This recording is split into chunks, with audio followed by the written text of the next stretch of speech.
Louis telah mencubit pergelangan kakinya. Kesemutan pergelangan kaki awalnya telah menjadi sensasi terbakar dan perlahan-lahan mereda.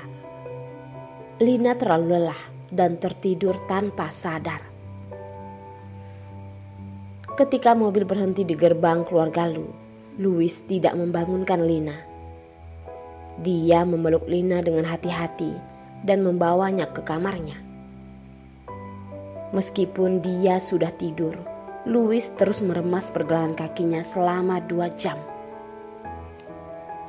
Menurut pengalamannya, dalam hal ini yang kedua kakinya akan bisa berjalan lagi jika tidak sakit lagi. Namun, dia menyentuh selimut yang menyelimuti wanita itu. Bahannya terlalu kasar. Dan cuaca berangsur-angsur menjadi dingin dalam beberapa hari terakhir. Kamarnya kecil dan tidak ada pemanas. Setelah Louis memerintah, dia pun meninggalkan keluarga Lou. Suatu hari, Yura dan teman baiknya pergi menonton pertunjukan. Ketika pembawa acara mengundang mereka untuk menjadi model dengan cara yang hangat dan penuh hormat, mereka juga mengambil pertunjukan sekali. Penampilan terakhir sebagai penutup. Di tepuk tangan hangat penonton, Yura tidak bisa menolak. Dan pada saat ini, hati mereka menjadi sombong seperti sebelumnya. Di latar belakang catwalk, mereka melihat perhiasan yang lebih maju dari biasanya. Mereka berpikir bahwa memakai perhiasan ini tidak akan merugikan mereka. Ada juga pakaian cantik, koleksi sepatu hak tinggi. Semua orang tertawa senang, dan kali ini panitia sangat dermawan. Kemudian mereka akan mengambil pertunjukan kesulitan dan membiarkan orang-orang yang hadir melihat apa yang sebenarnya merupakan pertunjukan besar. Di akhir, Yura pertama kali muncul. Dia diikuti oleh teman baiknya, yang semuanya adalah wanita muda dalam lingkungan sosialita. Yang ingin mereka lakukan adalah menaklukkan penonton dengan postur seksi mereka dan menjadi fokus. Tetapi mereka tidak menunggu mereka untuk mengambil beberapa langkah. Tiba-tiba mereka merasa bahwa kaki mereka tidak stabil. Sepatu hak tinggi itu tergelincir dan kemudian tubuh mereka condong ke depan dan jatuh dengan berat ke lantai. Seluruh hadirin tertawa terbahak-bahak dan orang-orang ini kehilangan wajahnya. Wajah Yura berwarna putih, tidak bisa menahan rasa malu, serta kakinya sakit. Setelah pemeriksaan, kaki mereka terluka dan beberapa bahkan mengalami patah tulang. Mereka harus berbaring di rumah sakit selama beberapa bulan. Lebih penting lagi, hal ini menjadi lelucon.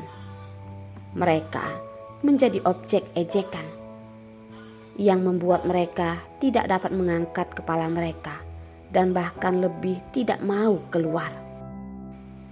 Namun, bahkan jika mereka bergandengan tangan untuk mengejar penyelenggara catwalk, hasilnya adalah ini hanya kecelakaan. Mereka tidak diizinkan berjalan dan tidak bisa mengendalikan sepatu. Jadi tragedi ini telah terjadi. Pagi berikutnya, Lina sudah bangun. Matanya melihat bahwa dia berbaring di kamar yang sudah dikenalnya. Dia merasa bahwa semua yang semalam seperti mimpi itu sangat tidak nyata. Lina bangun dari tempat tidur.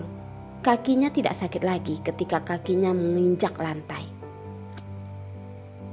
Lina juga ingat bahwa tadi malam pria itu tidak berhenti memijat kakinya dan menyembuhkan rasa sakit di pergelangan kakinya.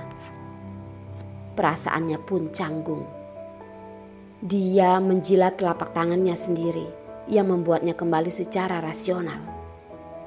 Sekarang dia harus menghadapi fakta. Lina merapikan tempat tidur dan setelah mencuci, dia akan pergi ke bangsal khusus untuk menjaga Lukas. Namun, tepat ketika dia sedang merapikan tempat tidur, dia menemukan bahwa tempat tidur yang dia tutupi bukan yang asli, tetapi lebih lembut dan bahkan warnanya berubah. Dan tepat di dalam ruangan, ada benda putih kecil seperti kotak kecil. Itu adalah alat pemanas. Lina bereaksi terhadap ini. Mengapa dia merasa berbeda ketika dia bangun di pagi hari? Ruangan ini tidak lagi lembab seperti biasa, tetapi udaranya penuh dan panas. Pada saat ini, Lina mendengar suara pintu diketuk. Lina membuka pintu dan melihat dua wanita yang mengirim pakaian terakhir kali. Mereka tidak pernah mengungkapkan nama keluarga mereka. Mereka hanya akan memberitahu Lina bahwa mereka adalah orang-orang Tuan Louis. Yang mengejutkan Lina adalah bahwa mereka memegang selimut lamanya di tangannya. Nona Lina, selamat pagi. Kami akan membantu Anda mengatur ruangan sesuai perintah Tuan Louis. Kami akan menempatkan selimut baru dan memanaskan AC di kamar Anda setiap malam. Dan mengambil selimut itu di pagi hari agar tidak ketahuan. Mereka bergerak sangat rapi dan segera tempat tidur di kamarnya semua beres. Dan kemudian selimut dan pendingin udara dengan cepat dikeluarkan. Ketika pintu ditutup, Lina melihat selimut tua di tempat tidur. Dan kali ini dia butuh waktu sedikit lebih lama. Dia benar-benar tidak bisa menebak orang macam apa pria itu. Dia sombong dan galak, seperti binatang buas dan iblis. Itu hanya perampasan yang ganas terhadapnya. Tapi sekarang Lina benar-benar melihat sisi lain dari pria itu. Apakah dia juga memiliki sisi lembut dan perhatian? Lina menganggukkan kepalanya dan hatinya segera pahit. Dia menyangkal perasaan barusan. Dia tidak bisa mengubah perasaan yang selalu dia percayai. Dia seharusnya tidak tinggal bersamanya. Selama dia menemukan ibunya dan dengan aman memindahkan ibunya, dia pasti akan pergi dari sini dan akan melarikan diri dari iblis itu. Ketika Lina meninggalkan kamar, dia melihat ponsel yang tersembunyi di bawah tempat tidur seperti biasa. Dia menemukan bahwa telepon itu dimatikan. Setelah mengisi baterai, dia melihat 5 panggilan tidak terjawab di telepon. Telepon dari Lintang. Tiba-tiba, Lina hatinya suram dan memiliki perasaan yang tidak terduga. Lina melihat pada saat itu, panggilan ini adalah waktu ketika dia dan Louis menghadiri perjamuan tadi malam. Dia tidak bisa tidak menebak. Tadi malam, Lintang apakah menemukan sesuatu? Lina juga membuka pesan teks yang belum dibaca. Aku ingin kamu segera datang untuk menemuiku. Kalau tidak, aku akan menghabisi ibumu. Resiko tanggung sendiri. Lina hatinya sedih dan matanya penuh amarah dan pandangan cemas. Mereka ingin menyakiti ibunya lagi. Lina segera menelponnya. Lintang, jangan sakiti ibuku. Siapa suruh kamu tidak patuh? Kamu berani tidak mengangkat teleponku kemarin. Katakan, kemana kamu pergi tadi malam? Lina pun berbohong. Aku tidur sangat dini di malam hari. Aku lupa mengisi baterai ponselku. Jadi aku tidak mengangkat teleponmu.